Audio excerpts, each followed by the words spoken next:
Rebecca, we're here at the Mystic Aquarium, a beautiful place. You're standing very close to beluga whales here, and we'll talk about that in a minute. But right now, let's talk about the actual aquarium. It's beautiful inside and out. That's right. The aquarium opened in 1973. It was opened by two chemists who are actually also the inventors of Instant Ocean, which is a product that allows aquariums around the world to create perfectly balanced water for their marine animals.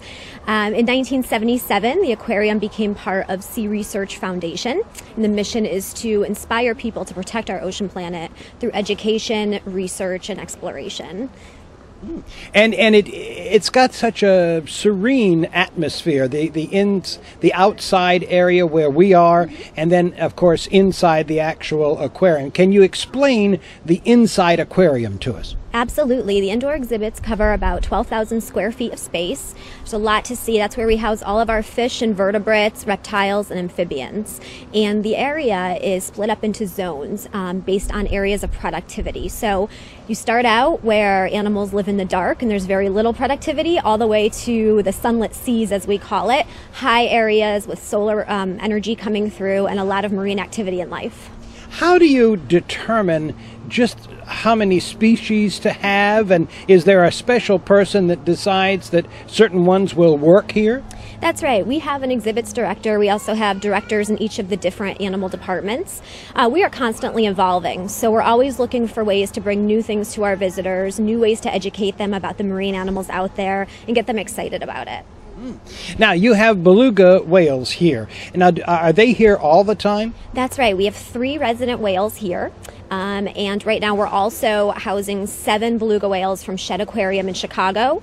Shedd is renovating their oceanarium exhibit where the belugas live permanently. So therefore then aquariums help each other out depending upon what they've got going on. Absolutely. We help out in terms of housing animals, rehabilitating animals, and even sharing research. While Shedd's animals are here, we have 12 Shedd researchers who are staying here with the animals and working with our researchers to understand more about the animals. Now, let's talk a little bit about penguins. I didn't think you'd have those.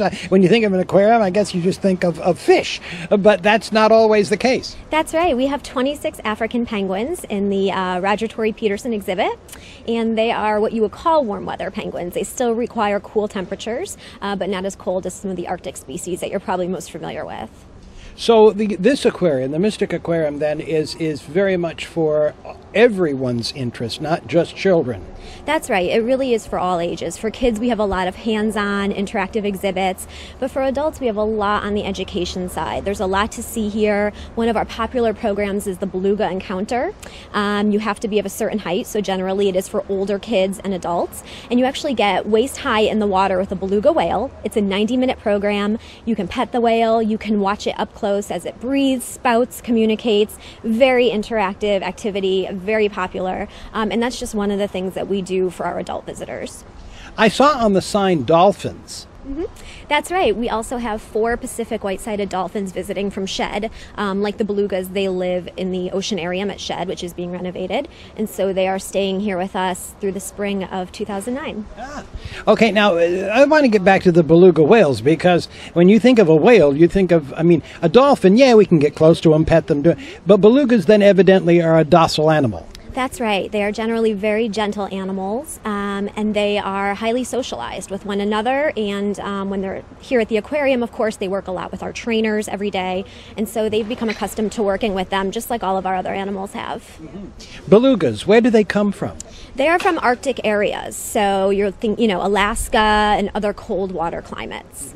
So your water here has to be a certain temperature for them? That's right. In fact, the Arctic coast, which is what the exhibit is called, where they live, the water is regulated to the specific temperature they need, and actually the entire exhibit, the rock work, everything was contoured to mimic an Arctic area. I would assume that the temperatures in the tanks have to be really regulated very meticulously. Absolutely. We have several people on staff who are dedicated solely to water quality, making sure it's the correct pH levels, as well as the correct temperature for each of the animals here. And of course, is that a big tank, one big tank that is separated, or are there several tanks? The Arctic Coast exhibit where the belugas live is 3 pools. The main pool, which is of course the largest, and then we have 2 smaller pools where we sometimes do feedings. If we're going to work with one particular animal, we'll separate them there for a little while. As well as the shed animals, for example, they are acclimating in one of the smaller pools. Once they're fully acclimated to their new surroundings, then they'll join ours in the main pool. And inside there are several tanks? That's right. Well, we call them pools because they really only are separated by a gate. And the Arctic Coast exhibit and the pool itself is 750,000 gallons of water. It's one of the largest outdoor beluga exhibits in the nation. My goodness. Well, Rebecca, if someone wants more information, and certainly I know that you do a lot of extra activities throughout the year, how can they find out about that? You can find out about our events, our animals, our educational programming, everything at mysticaquarium.org.